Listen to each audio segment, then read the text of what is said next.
Et moi, je me souviens de plein de moments dans ces premières années-là où il y avait peut-être 5, 6 personnes autour de moi pour regarder vraiment la courbure, et cetera, la mesurer. On tient votre corps, on essaye de le corriger, littéralement. Et je crois, en tout cas moi, c'est venu assez rapidement de prendre mon corps un peu comme un dossier médical. Il est devenu un dossier médical et je m'en suis très vite détachée. Alors ça, c'était vraiment de la protection et je crois que c'est hyper important de le comprendre comme ça et de le conscientiser comme ça.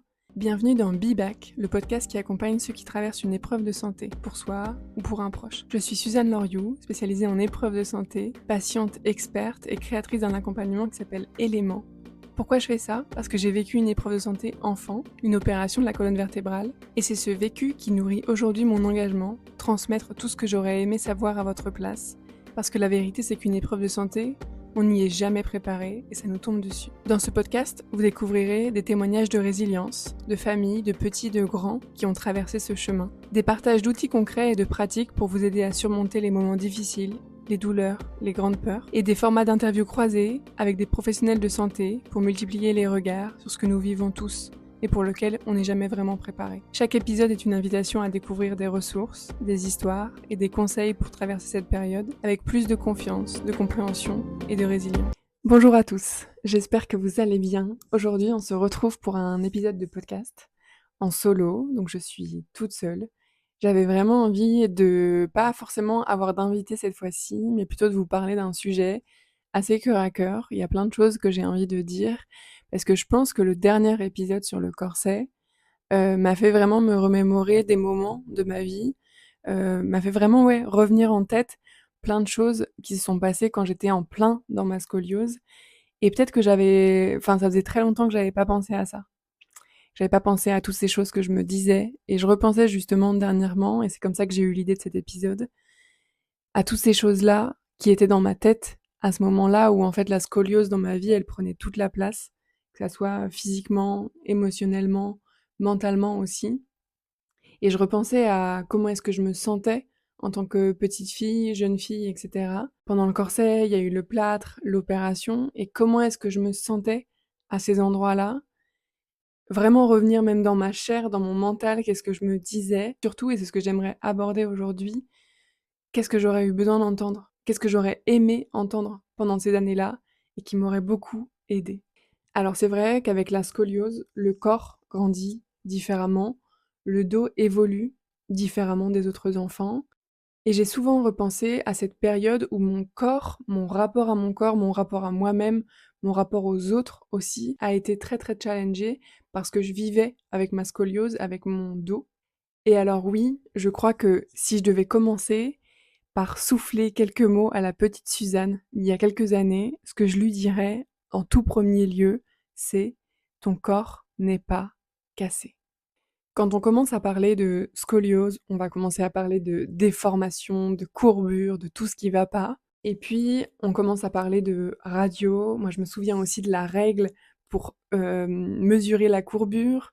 On vous demande de vous déshabiller, de vous rhabiller, on vous demande de vous pencher devant, à droite, à gauche. Il y a plein, plein de gens qui vous regardent souvent. À minima, il y a un ou 2 médecins. Et moi, je me souviens de plein de moments dans ces premières années-là où il y avait peut-être 5, 6 personnes autour de moi pour regarder vraiment la courbure, et cetera, la mesurer. On tient votre corps, on essaye de le corriger, littéralement. Et je crois, en tout cas moi, c'est venu assez rapidement de prendre mon corps un peu comme un dossier médical. Il est devenu un dossier médical et je m'en suis très vite détachée. Alors ça, c'était vraiment de la protection et je crois que c'est hyper important de le comprendre comme ça et de le conscientiser comme ça. Votre corps, la plupart du temps, en tout cas moi en rendez-vous, je pouvais oublier que c'était le mien. Oublier que c'était mon corps, que c'était à moi, que ça m'appartenait.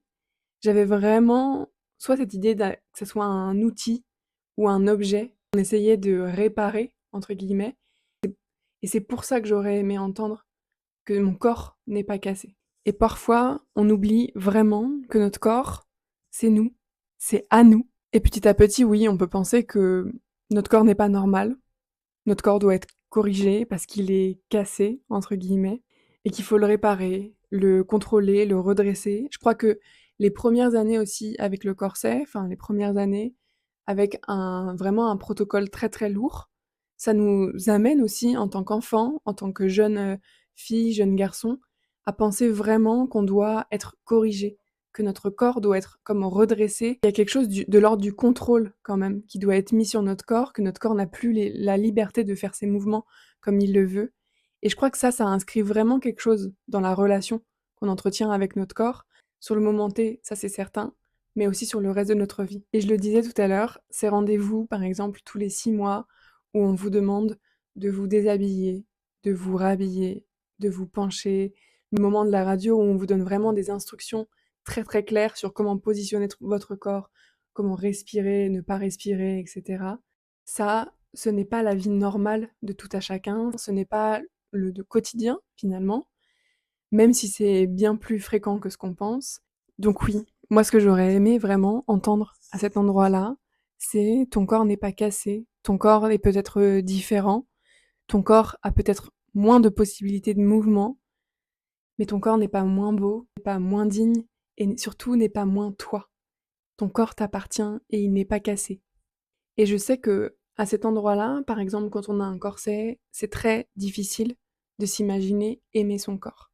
Accepter ce qui nous arrive, accepter ce que notre corps, entre guillemets, nous fait vivre, mais accepter notre corps comme n'étant pas quelque chose à réparer, quelque chose qui est cassé, c'est aussi apprendre à l'aimer, même si ça fait mal, même si c'est pas facile tous les jours, même si on ne comprend pas, même si on trouve ça injuste, même si ça rentre pas dans les cases de tout ce que vivent les enfants autour de nous. L'aimer quand même, peu importe ce qui se passe. Pour moi, c'est apprendre à l'aimer quand même. Et je crois que derrière cette phrase aussi, ton corps n'est pas cassé, il y a aussi cette acceptation ou cette compréhension de ton corps est quelque chose de vivant. Ton corps fait à minima au mieux que toi pour que ça se passe de mieux en mieux. Ton corps n'est pas contre toi. Je crois qu'il y a aussi beaucoup ce côté-là qui se développe quand on a une problématique de santé, quand on vit une épreuve de santé. Ce côté, mon corps devient mon ennemi. Moi, c'est quelque chose que j'ai énormément ressenti et c'est encore quelque chose que je travaille aujourd'hui, je dois le dire. Et ton corps n'est pas à réparer. Il a besoin d'écoute, il a besoin qu'on l'accompagne, il a besoin d'être compris aussi, et il fait de son mieux, autant que toi. Et je me souviens vraiment de ces impressions, ces pensées que je pouvais avoir à plein de moments, finalement, de mon enfance, de mon évolution, de voir ce corps comme abîmé, cassé, un corps qu'on devait redresser, qu'on devait, clairement remettre droit. Et je crois que j'aurais aimé qu'on me transmette à ce moment-là: ton corps n'est pas une machine. Nos corps ne sont pas des machines, ce sont des histoires, ce sont des langages aussi vivants. Vous savez, j'ai à cœur vraiment de savoir ô combien il y a du commun dans nos histoires de scoliose. Et ce que j'ai retrouvé, c'est récemment dans une étude qui date d'il y a quelques années, que l'image corporelle des adolescents atteints de scoliose était souvent associée à un sentiment d'inadéquation, un sentiment d'imperfection. Et donc finalement, ça donne beaucoup de sens aussi à ce qu'on peut vivre, à ce qu'on peut ressentir, que ça soit pendant le protocole, le protocole patient, etc. Donc avec un corset, un plâtre, une opération, ou même des années après, une relation au corps qui est différente, une relation aux autres, une relation au mouvement, et aussi vraiment le fait d'habiter son corps, vraiment. Je crois qu'il y a vraiment un sujet sur ce côté-là, détacher son corps de soi-même et le voir comme un objet. Je crois que c'est quelque chose qui peut nous rester aussi sur la suite de notre vie et qui peut avoir d'autres impacts. En tout cas, moi, c'est quelque chose qui me parle énormément dans ce que j'ai pu vivre personnellement et ce que je traverse encore aujourd'hui et ce que je travaille aussi avec les familles que j'accompagne. La deuxième chose que j'aurais adoré qu'on me dise, c'est: «Tu as le droit d'en avoir marre». Le corset, les rendez-vous, les douleurs, les remarques, les postures à faire, les exercices et j'en passe et j'en passe. Parfois, juste, c'est trop. Et je crois qu'on est beaucoup à ne pas se permettre d'en parler, à ne pas se permettre de le dire, à ne pas se permettre aussi de le ressentir, parce qu'on n'ose pas, parce que souvent on nous félicite parce qu'on est courageux, courageuse, et parce que aussi on se répète tout le temps: c'est pour notre bien. Ça, on l'entend de la part des autres, et nous aussi on se le dit. Moi, j'aurais beaucoup aimé qu'on me dise vraiment: tu as le droit d'en avoir marre, Tu as le droit de râler, tu as le droit de pleurer, tu as le droit de décharger aussi tout ce que tu peux ressentir. Tu as le droit de dire que tu n'en peux plus. En fait, ça fait pas de toi quelqu'un de faible. Au contraire, bien au contraire. Je crois que exprimer sa fatigue, exprimer sa tristesse, exprimer sa colère, c'est quelque chose que je me suis peu autorisée. Enfin, parce que j'avais déjà l'impression d'être un poids, et je pense que vous êtes beaucoup aussi à pouvoir avoir ressenti ça, ou même si vous êtes parent, de le ressentir chez vos enfants. Mais exprimer tout ça, c'est déjà être fort. C'est déjà faire preuve d'une grande, grande force. En fait, c'est faire de la place à ce qu'on ressent en tant qu'enfant, en tant qu'ado, en tant que parent aussi. Mais oui, je pense que ça m'aurait beaucoup aidé d'entendre que je n'ai pas à être courageuse tout le temps, que je n'ai pas à être forte, que je n'ai pas à tenir tout le poids du monde sur mes épaules, sur mon dos, comme une charge, que j'ai le droit de baisser les bras, de me sentir soutenue aussi, de poser ma tête sur l'épaule de quelqu'un, que j'ai le droit de me reposer, que j'ai le droit de pleurer, que tout ça, ça peut vraiment user aussi, et c'est normal. Une ado m'a dit il y a quelques jours, je ne me plaignais jamais, mais à l'intérieur de moi, ça criait. Et je me suis tellement reconnue dans ces mots, parce qu'on nous félicite pour notre force, pour notre résilience, pour notre consistance aussi, mais qui nous autorise à craquer? Les émotions ne sont pas nos ennemis, elles ne sont pas à dompter. Ce sont vraiment des signes, des signaux qu'on doit entendre, qu'on doit écouter. Et la psychologie de l'enfant d'ailleurs le rappelle souvent. Valider les émotions est un acte vraiment de sécurité affective. Donc ce que je dis ici, ça parlera aussi énormément aux parents qui traversent ça avec leur enfant, une épreuve de santé, un challenge qui parcourt toute la famille et qui aussi vient travailler des choses sur l'émotionnel, les sentiments, les relations humaines. Et ça, c'est hyper important à nommer et à se permettre du côté des émotions. La troisième chose que j'aurais aimé entendre, c'est tu n'as pas à t'excuser pour ton corps. Et j'aurais aimé qu'on me dise ça très très fort. Tu n'as pas à t'expliquer, tu n'as pas à te justifier. Ton corps, les marques, ce dos un peu tordu, ses courbures, ses cicatrices, son rythme, cette fatigue aussi, ça t'appartient. Tu n'as pas à répondre aux regards insistants des autres, que tu les connaisses ou que tu ne les connaisses pas, aux questions gênantes aussi, aux remarques qui blessent, et surtout, tu n'as pas à être cette fille cool qui fait semblant que tout va bien. J'aurais aimé qu'on me permette de comprendre à ce moment-là aussi de ma vie que j'ai le droit de mettre des limites, que j'ai le droit de dire non, de dire que ça me gêne, que je n'étais pas là pour rassurer les autres, que j'étais là plutôt pour me protéger moi. Moi, juste moi. Je crois qu'il y a beaucoup ça quand on traverse une épreuve de santé, le pourquoi des autres. Pourquoi est-ce que t'as mal? Pourquoi est-ce que tu portes un corset? Pourquoi est-ce que tu vas à l'hôpital pendant quelques mois? Pourquoi est-ce que tu peux pas aller à la piscine? Pourquoi est-ce que tu veux pas faire ça? Pourquoi est-ce que tu portes pas ton cartable? Etc., etc. Et cetera. Et je crois que c'est des grandes questions qui reviennent à plein d'étapes de notre parcours de santé. Et moi, j'ai jamais su vraiment répondre. Je me suis toujours obligée à répondre, mais cette réponse-là, elle me convenait jamais. Et je crois que j'ai mis du temps à comprendre que je n'avais pas à répondre à cette question forcément, et qu'en fait, c'était pas de ma responsabilité tout ça. Comprendre que ton corps t'appartient, ton histoire t'appartient, et ceux qui comptent vraiment, ceux qui essayent de comprendre, comprendront. Parce qu'ils seront assez proches de toi, et ils comprendront bien pourquoi tu agis comme ça, pourquoi tu as ces réactions-là, pourquoi tu as ces comportements-là, pourquoi il y a ces choses que tu peux faire et puis ces choses que tu peux pas faire. Et même, je trouve, en tout cas avec l'amour de certains proches, tu pourras même ressentir que, avant toi, ils vont penser à des choses. Et crois-moi que ceux qui comptent, ceux qui essayent vraiment de comprendre, ceux qui t'aiment, n'auront pas besoin de justification sur des réactions, des comportements, des choses que tu peux faire, peux pas faire, etc., etc. Moi, j'ai pendant très longtemps, pendant des années, arrondi les angles, préparé les gens aussi, m'excuser pour mon corset avant même qu'ils se voient, comme si j'avais peur en fait de les mettre mal à l'aise. Et c'est que des années après que je me suis demandé, mais pourquoi ça serait à moi de préserver leur confort plutôt que le mien? Et je crois qu'il y a vraiment quelque chose de l'internalisation.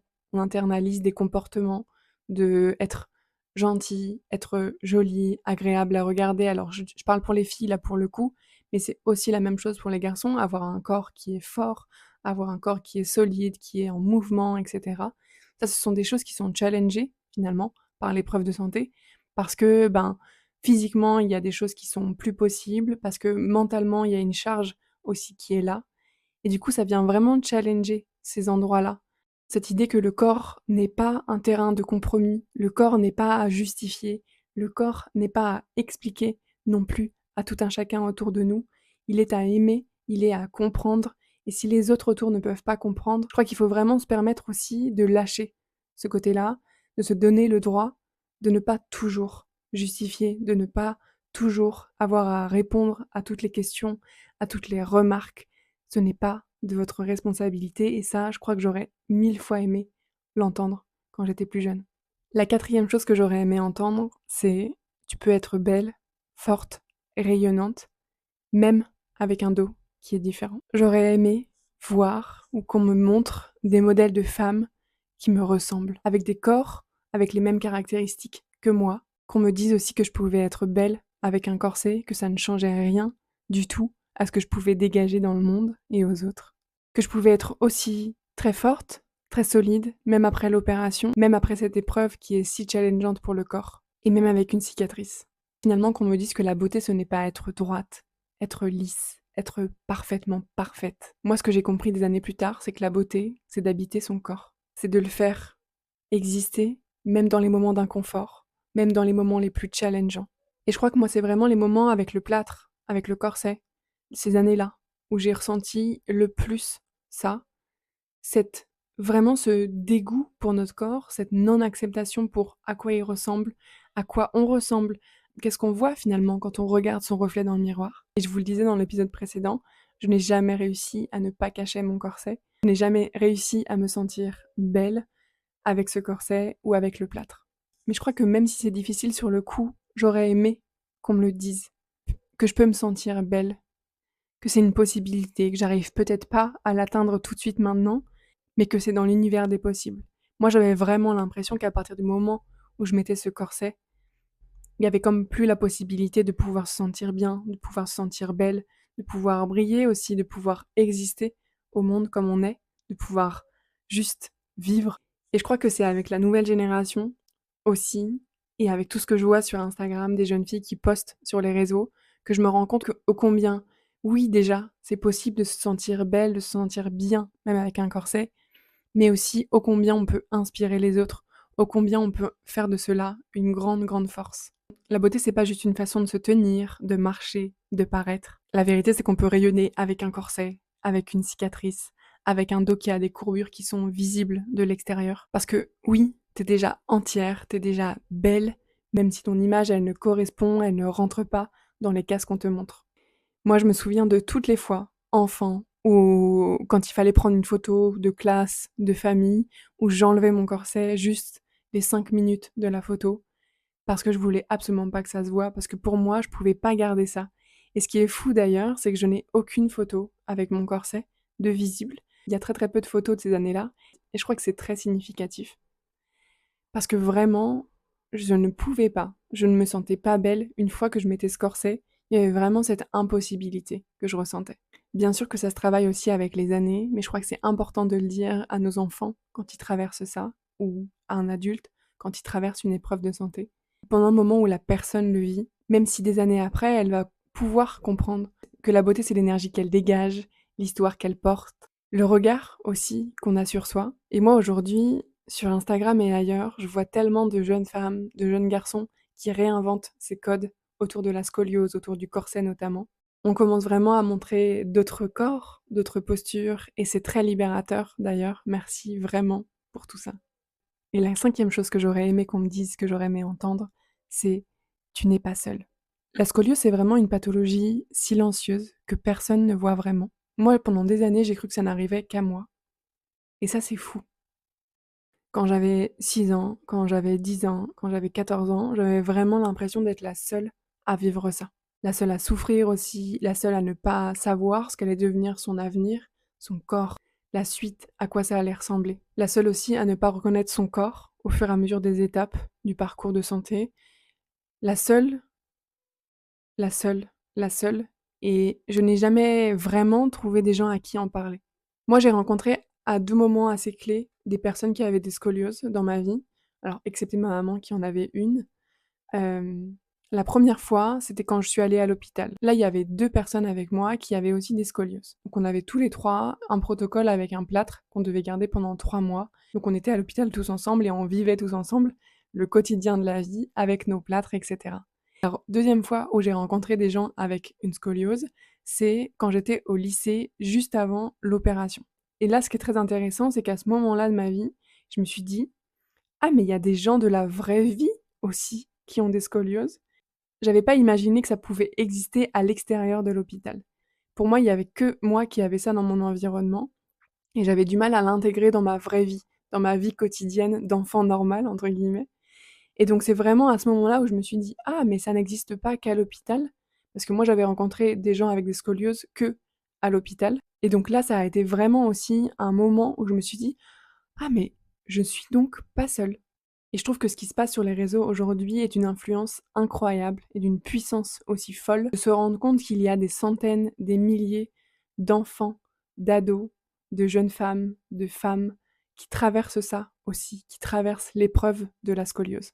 On n'est pas seul à traverser ça, on a souvent des parcours assez similaires et c'est hyper important d'en parler.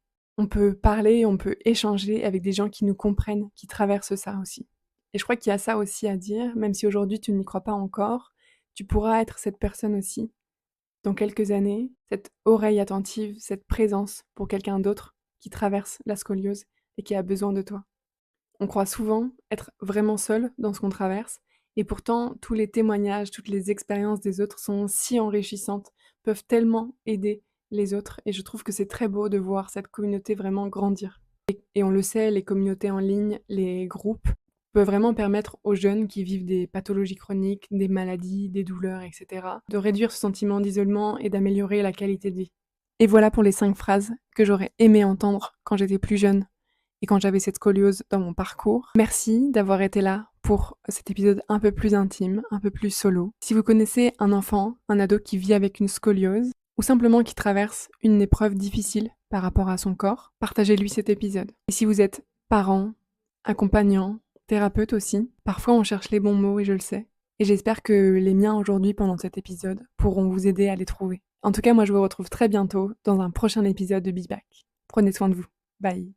Merci d'avoir écouté Be Back. Si ce podcast vous a aidé ou touché, pensez à laisser une note ou un avis sur votre plateforme d'écoute préférée. Ça aide énormément à le faire connaître à d'autres qui traversent une épreuve de santé et pourraient en avoir besoin. Si vous souhaitez aller plus loin et bénéficier d'un accompagnement personnalisé avant et après une opération ou un traitement médical, découvrez le programme Éléments, l'aide sur mesure dont vous avez besoin pour traverser cette période avec plus de sérénité et de confiance. Pour en savoir plus ou réserver un appel, contactez-moi via le lien en description de l'épisode ou directement sur Instagram. Vous n'êtes pas seul, je suis là pour vous accompagner à chaque étape. À très bientôt dans Be Back.